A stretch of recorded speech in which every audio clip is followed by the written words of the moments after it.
Hello, I'm Rich Pope at the Orlando Sentinel. This is a live update on Hurricane Matthew. We are keeping an eye on it here at the Orlando Sentinel. I'm joined here for this update with Caitlin Dornbos, our breaking news reporter, and I have Jessica Gillespie here, our social media reporter, and as you can see, computer in hand. We are taking live questions here, and if you have anything that you'd like to have us answer, go ahead and send it in on our Facebook feed or our Twitter feed, and we'll do our best to answer it. So right now we just got the 5 o'clock update. Caitlin, what can we say? Have there been any changes with the storm at this moment? Sure. Well, winds are still at 140 miles per hour, which is still a Category 4. Yesterday we'd gone down to a 3. We're back up to a 4. Sustained winds at 140. That means that it's about 100 miles away from Florida, which is a lot closer than what we've seen in the past. It's right now the eye of the storm is hitting the Bahamas. Okay. So we're next in its path. That also the hurricane warning has also been extended up to North Carolina, so we can really expect that storm to hit all of the Florida coastline before it goes up to North Carolina, and even some predictions say that it will be curling back around, and we don't know what it could do at that point. Okay, at this point it seems like since the earlier announcement of it becoming a Category 4 hurricane, not much has changed. It's still a significantly strong storm, and it still seems to be skirting the state on the East Coast where it's that tricky trying to decide where it's going to come aboard. Right, exactly. And another thing to keep in mind is those wind speeds could change because as it hits land, as it's going over the Bahamas, land slows down the hurricanes. However, it's going to have a lot of space of water before it comes in and hits Florida, so it's still expected to hit Florida as a Category 4. Okay, any word out of the Bahamas as how things are going down there, how conditions are? Do you have any word on that? Haven't heard anything as far as the Bahamas, but the death toll has been reported as over 100 as far as people in Haiti and Cuba. Okay, so this is a very dangerous storm and to be taken very seriously, as we've mentioned. So let's go ahead and start by counties. It looks like Brevard County is to take the biggest hit at this point with this path. Can you talk a little bit about what they can expect at this point? Yeah, Brevard County, Brevard is expected to get 40 to 50 miles per hour winds tonight. That'll increase tomorrow to about 85, all the way to 105 mile per hour winds, with gusts at 135 miles per hour. Okay. That's strong hurricane force winds, so people really need to either find a shelter, evacuate, or hunker down. Right. I read that this is one of the strongest storms to hit the mainland U.S. since Charlie came through. Or maybe it's since ever. It seems like this is a pretty significant storm to come It has through. the potential to be even stronger than Charlie, which is what the governor's been reinforcing throughout his talks around the different counties today. Also, Brevard could expect up to 10 inches of rain. That's not even including the storm surges that are expected along the coastline. Let's talk about those storm surges. Can you tell us how high those are expected to be at this point? Ranges have been anywhere. I can't quite remember right now what the storm surges were. I believe I've seen 15 feet. I've seen 3 to 6 feet, depending on where you are. Okay, I think our last story in the Orlando Sentinel had it at 6 feet in Brevard, but it seems like that could affect the St. Johns River going to a 3-foot surge, and that would affect Volusia. Let's talk about what Volusia can expect. Yeah, coming through this storm. Volusia County, Volusia is also going to see the storm surges. Tonight, wind speeds will be about 20 to 30 miles per hour. Tomorrow, we'll get all the way up to 75 or 90 miles per hour. Those gusts could again get up to 110 miles per hour. All of those wind speeds fall within the categories and will all be hurricane strength winds. Okay, and this is a big storm, so that hurricane strength winds, they reach interior into Orange County, Seminole, Osceola, and Lake. Let's talk about those counties. What can some of those inner counties expect from this storm at this moment? Absolutely. So we can focus here in Orange County, where we are located. We'll be hanging out with thunderstorms tonight and lots of rain, 30 mile per hour winds to be expected. The temperature is going to be dropped down to a cool 77 degrees, but it's not 77 degrees that you want to be out in. Right. Please stay inside. Tomorrow, those winds are going to go up to 55 miles per hour to 60 miles per hour with gusts of more than 80 miles per hour, putting it at hurricane strength winds. Now 80 miles per hour gusts, that's compared to Charlie's gusts that we saw at about 85 miles per hour. Okay. So very comparable, possibly comparable to the results that we would have seen of the devastation of 2004's Hurricane Charlie. That is a big hurricane. Right, and so Seminole, our neighbors, they'll see 15 to 20 mile per hour winds tonight. Okay. All the way up to 35 miles per hour tomorrow, up to 45 miles per hour. And then once we get into tomorrow's real strength of the storm, they can see 60 to 70 mile per hour winds with gusts of up to 85 miles per hour. Okay, in Lake County, they seem to be a little bit outside of that hurricane wind strength. Is that correct? Yes, Lake County is still not under a hurricane warning. Still under that tropical storm warning. But they do expect the area of Astor to flood overnight. Okay. It's important to mention that all of Central Florida are under flood watches until the end of the storm. Okay. And they're specifically concerned about Lake County. Lake County also has an encouraged evacuation order because of the flooding expected. Okay. And then in Osceola, we've got 15 to 20 miles per hour winds today. Tonight we'll see 35 to 45. Okay. Gusts all the way up to 55, so you might feel that against your windows as you're sleeping. Tomorrow, the winds will be about 45 to 65, again with 85 mile per hour gusts. This is a big storm, and yeah, those are some big gusts of winds coming out of it. Right. Let's talk about when can we start to expect to feel the real brunt of it in this area if it continues on this path? I guess that's the big question, because they say early morning through the day. Is that what we're expecting right now? Right, exactly. That has been shifting throughout the coverage so far. We'll see peak winds starting tomorrow morning. They're going to continue throughout the day. I think they eventually die off about 7 p.m. To where it might be safe to be out and about. But some of the curfews have been extended. Some counties have curfews that have extended all the way to Saturday that say you don't want to be outside because we could have down power lines, and it's really important to just stay in your house. Okay, I'm going to go ahead and talk with Jessica here. I know she is monitoring the feeds. Do we have any questions coming in that we can answer at this point? We're getting a lot of specific questions about some of the counties that we even have just talked about. Okay. One of the questions when you mentioned Astor having some flood warnings there, they wanted to know, Cassie wants to know if they're supposed to evacuate all of Lake County or just Astor. Is Astor supposed to be evacuating, or actually, is that just a question? All of Lake County is under an encouraged evacuation. So that's not saying that it's mandatory. That's not saying that they're not going to come rescue you if you don't evacuate. But that's saying it's probably your best bet to go ahead and evacuate because there could be flooding. You've got the St. Johns River running through, and you've got all those lakes. All those lakes in Lake County. So okay, that's good to know. And we also had a question. Stephen asked early on, could it turn into a Category 5?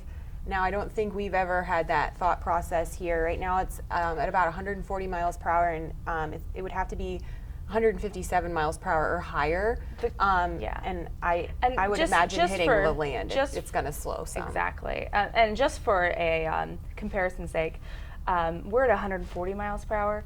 The Category 3 is only a mile per hour away. It's 139. Right. So we're at the very bottom level of Category 4. It will pick up, but I don't think I've seen any reports so far that say that it could be Cat 5. Right. Okay. So it's a little bit over.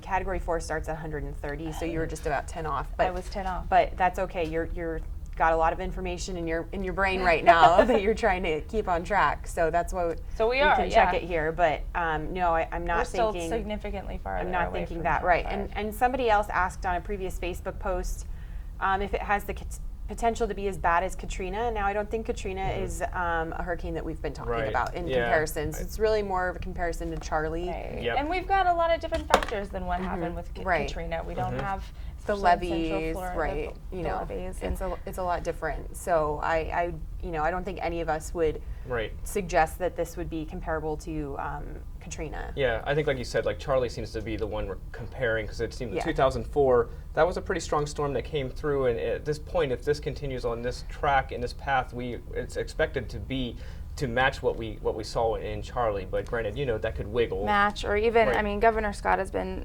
really coming forth and saying that people could die with this storm, and Okay. he's been saying that it could be even more powerful than what we've seen in Charlie. Okay. So, but not quite. Okay. I haven't heard Katrina, Katrina. thank goodness. Okay, well, if you're just tuning in, we're giving a live update on Hurricane Matthew. As of right now, it's a Category 4 storm. Not much change in path. I also want to point out that all information on OrlandoSentinel.com is open and free and available to use as of right now as we're updating. There is no restriction on there, so please be sure to keep an eye on OrlandoSentinel.com right now.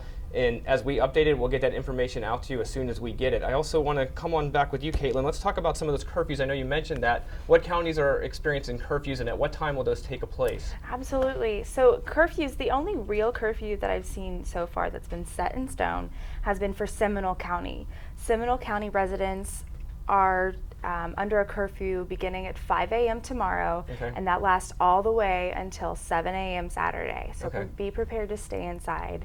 Do not go on the roads. Okay. A lot of those are based on not only the weather, but with down power lines, a lot of danger can happen when people are out in the storm before emergency workers can get there. Okay. Now, Volusia also doesn't have a curfew, but the beach line bridges to get over, they close tonight whenever wind speeds reach 40 miles per hour. So that's probably on its way soon. So Okay. if you're wanting to leave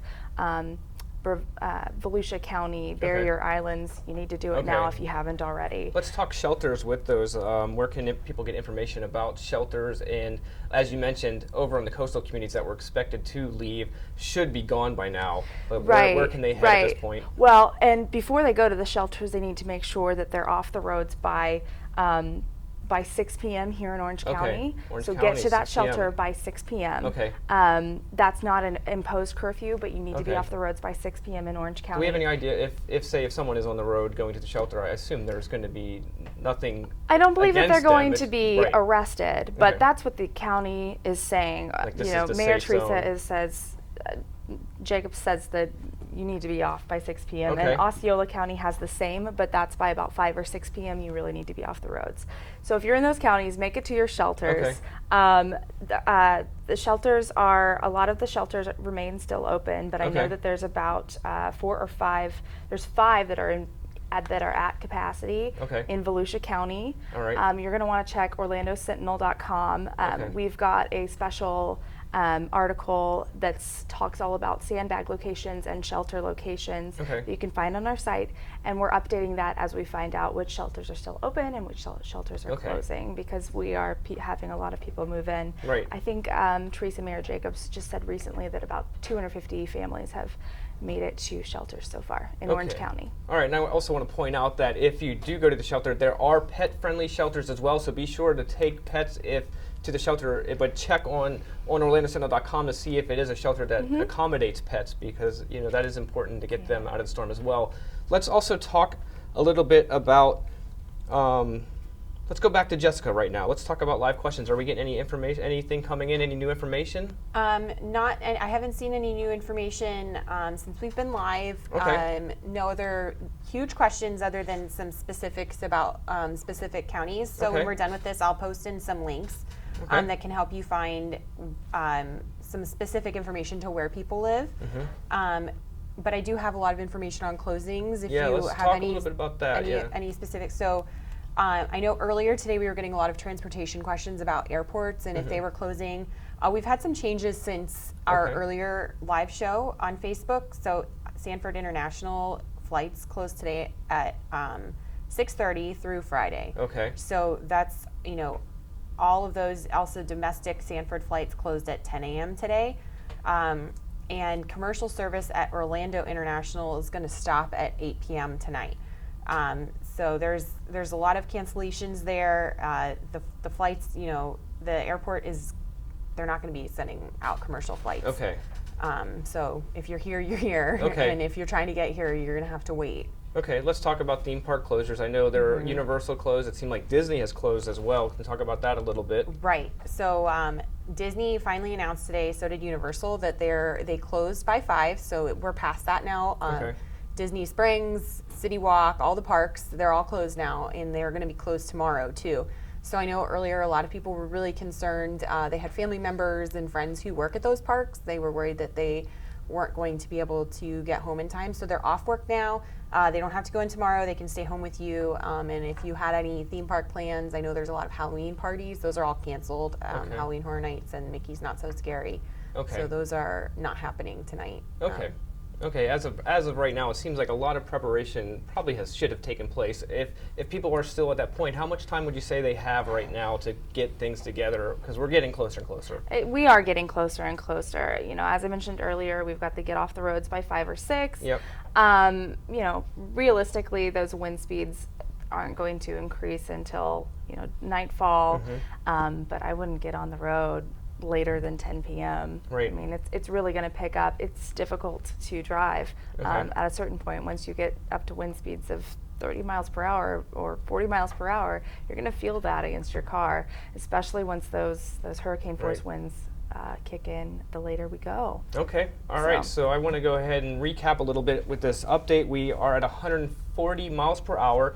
Not much of a change since the last time. It's still a Category 4 storm, which is a big, significant, dangerous storm, so please take this one seriously.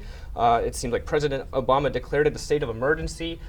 What does that mean when he puts that out there? Absolutely. He declared a state of emergency. That means that he's going to be sending supplies to Florida. Governor Scott is asking the president for a certain number of things. He's asking for power generators and he's asking for food in preparation for the storm. I believe with the president is involved, and so after the storm, we're more likely to get help from the federal level in cleanup as well. Okay, before we wrap up here, let's go ahead and touch base on another hurricane that has developed out in the Atlantic. Let's talk about Nicole. It seems like she has upgraded to a hurricane right now. She has. Nicole, she turned in to a hurricane from a tropical storm just today.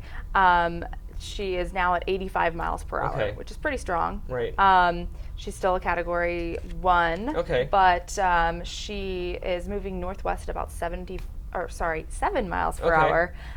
She's moving kind of all over the place. She's in the middle of the ocean. Not expected to make any land impact so far.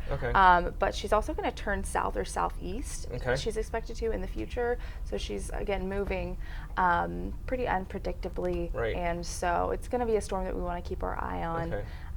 It seems like that circle, if you look at Matthew, it seems like that has this track where it's kind of circling back, and you almost don't want to think about what's next, but you see it circling, you can't help but think, where's this thing going at this point? Exactly. I mean, it's concerning. We don't know anything for sure, but when you see that ribbon ring that has it coming along the coast and down and through, it sure makes you think, gosh, could we get hit over again? If it did come back this way, earliest we could see it is Tuesday or Wednesday, could be Friday. So right now we need to just focus on getting Let's ready for focus this about the first part, round. and then we can worry about Nicole Absolutely. and part 2, Matthew. Absolutely. Thank you, Caitlin. Thank you, Jessica. So as I said, Hurricane Matthew, Category 4 storm, very serious storm, and we are going to be covering the storm here on OrlandoSentinel.com all through the night, so be sure to keep an eye on OrlandoSentinel.com. All hurricane-related coverage is free, unrestricted, and available, so keep an eye on that. Actually, if you have any last-minute preparations, go ahead and do so, because this storm is going to have an effect on Florida very soon. It is starting to come our way. For Orlando Sentinel, I'm Rich Pope.